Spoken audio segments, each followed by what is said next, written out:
안녕하세요. 오늘은 프랑스에 이어서 벨기에로 떠나볼 겁니다. 벨기에 하면 여러 군데가 있지만 북유럽의 베네치아라고 불리며 중세 분위기의 아름다운 도시를 감상할 수 있는 곳인 브리의 운하 풍경을 그려볼 거예요. 관광객들이 작은 보트를 타면서 이렇게 운하를 따라서 가는 코스가 유명하다고 하네요. 이 제가 가지고 온 장면도 이 수로를 따라서 관광객분들이 이렇게 배를 타고 있고요. 작은 다리와 이렇게 북유럽풍의 느낌이 나는 건축물, 집들의 형태가 모여 있습니다. 여기도 지금 뭔가 되게 복잡하지만 사실 단순화시키시면 이렇게 큰 직사각형과 삼각형들, 여러 개, 원기둥 이런 형태들이 모여 있는 풍경입니다. 그 다음 저희 많이 했던 불규칙한 선을 이용해서 외곽을 그려주셔도 되고 벽돌 같은 경우도 다 해주지 않으셔도 되고 선만 표현을 해주시면 될 것 같아요.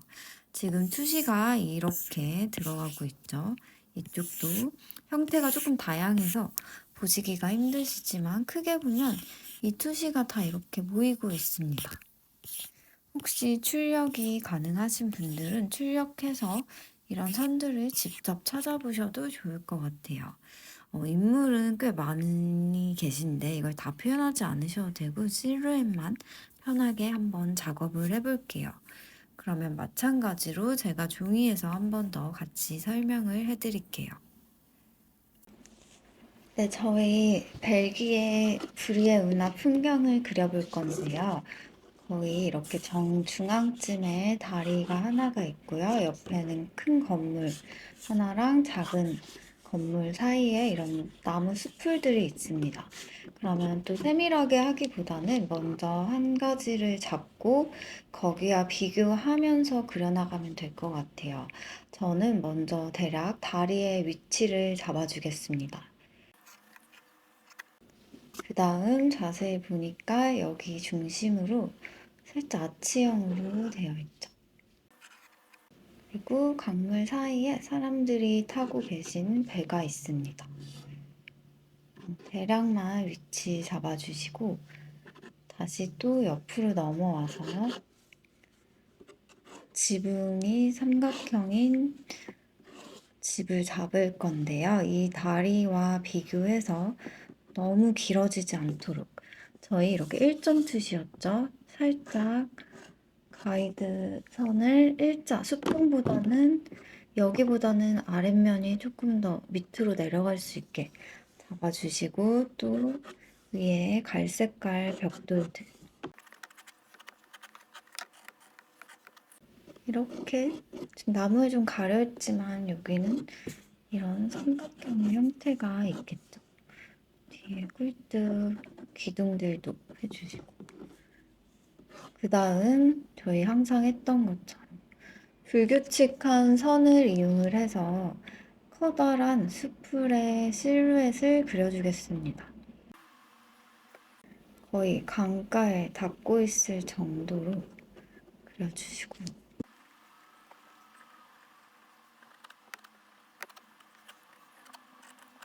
그 다음에 또 여기 약간 거의 육각형 느낌으로 이쪽 한쪽 면 있고 짧고 이쪽은 거의 2배 정도 길이 다음에 다시 꺾여져 있죠.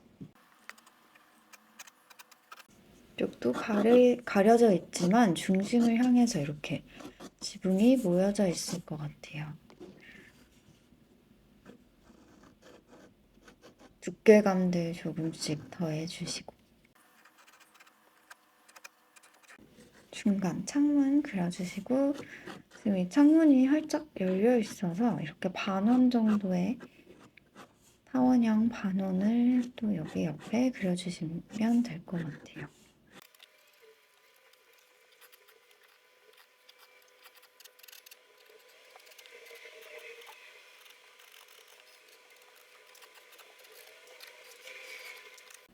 이 건물 뒤쪽에도 또 작은 삼각형과 직사각형이 합쳐진 집으로 쪽도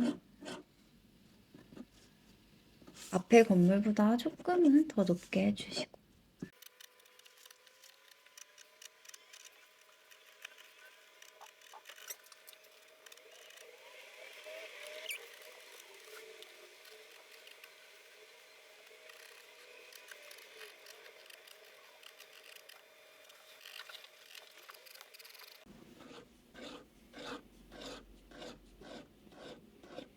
얇은 선들로 안에 벽돌도 표현해주시고, 위에 조금 거친 느낌은 풀들이 좀 쌓여있는 것 같아요. 그럼 아래쪽 그림자들만 해주셔도 되고, 그냥 벽돌만 해주셔도 상관없을 것 같아요. 이제 큰 틀이 좀 잡혔으니까 해칭이랑 어두움으로 표현을 하면서 더 다듬어 나가면 될 것 같아요. 선들도 더 진하게, 확실하게 사용을 해주시고. 처음은 대략 스케치한다는 느낌으로 크게 잡은 거기 때문에 살짝 어긋나거나 좀 더 고쳐야 할 부분은 선을 좀 진하게 쓰면서 살짝씩 바꿔주셔도 괜찮습니다.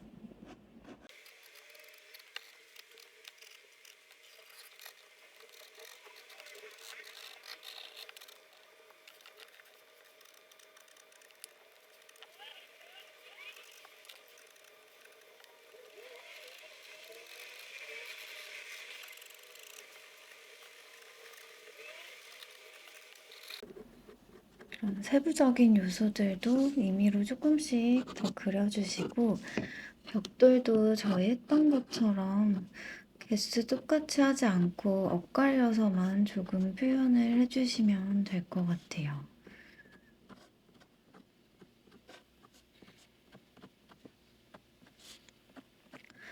저희 펜드로잉이 막 소묘하듯이 너무 정밀하게 하지 않으셔도 되니까 전체적인 느낌이랑 구도만 좀 더 신경 쓰시면서 편하게 작업해 보실게요.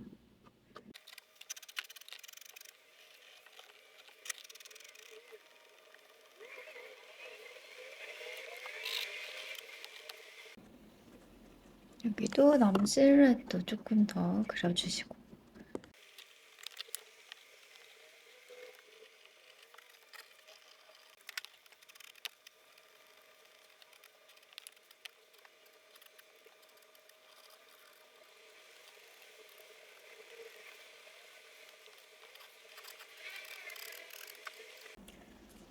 이제 대략 이렇게 잡아주셨으면 잎들을 조금 더 표현을 해볼게요. 이렇게 가장 중앙에 어두워지는 부분부터 선을 반복해서 선의 개수를 조절하면서 밝은 부분과 어두운 부분 중간 톤을 조금씩 구분을 시켜주세요.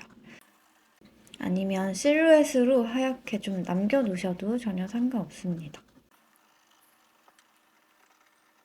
불규칙한 선을 반복을 해서 안쪽 어둠들을 편하게 한번 작업해보세요.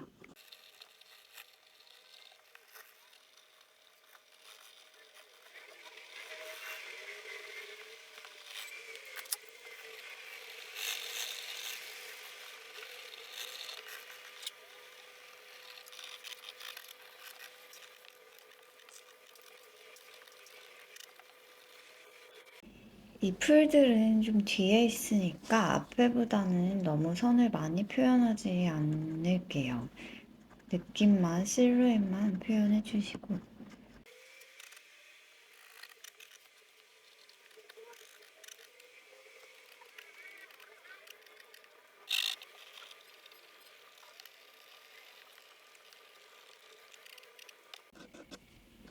이렇게까지만 하셔도 되고, 보트까지 하실 수 있는 분들은 앞쪽이 조금 더 동그랗고요.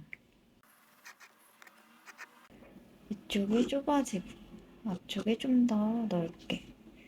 그 물결 튕기는 느낌도 수풀이나 이런 잔디하신 것처럼 조금 불규칙한 선으로 울퉁불퉁하게 사용해주세요. 잔잔한 것보다 약간 울렁이고 있어서 선들을 일자보다는 굴곡지게 사용을 해주세요. 뒤쪽에 붉은 구명 튜브도 있고요. 그다음 인물들이 엄청 많은데요. 앞에 부분 계신 분들 위주로 실루엣만 표현해 주세요.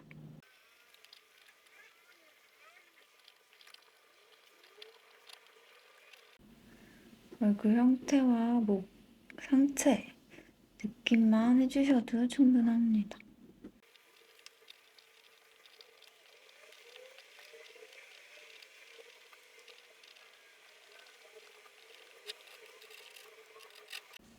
뒤쪽에 있는 보트도 실루엣만 살짝 표현해주세요.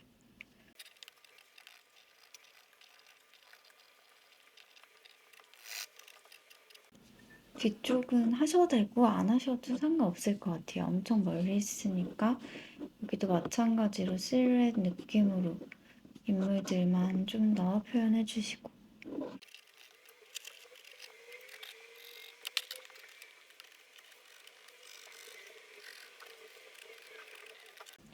대략 이렇게 하실 수 있는 만큼 표현을 해보셔도 되고요. 마찬가지로 만약에 포인트 색감을 좀 더 넣으신다면 지붕의 색감이나 잎들을 조금 더 표현을 해보면 좋을 것 같아요. 갈색과 주황빛을 이용해 지붕의 포인트로 살짝만 색감을 넣어보도록 하겠습니다.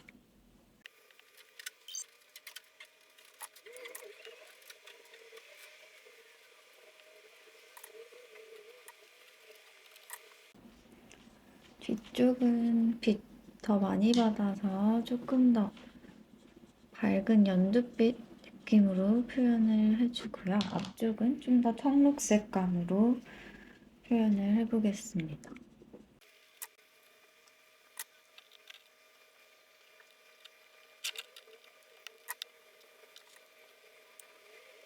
하늘도 굉장히 푸르기 때문에 저번 시간과 마찬가지로 번지기 느낌으로만 살짝 칠해주겠습니다.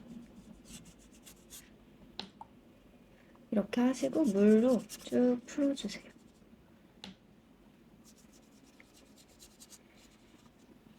그럼 물이 날아가면서 색감이 조금 흐려지기 때문에 생각하신 것보다 좀 더 쨍하게 올려주셔도 됩니다. 강물은 조금 그린톤을 섞어서 살짝만.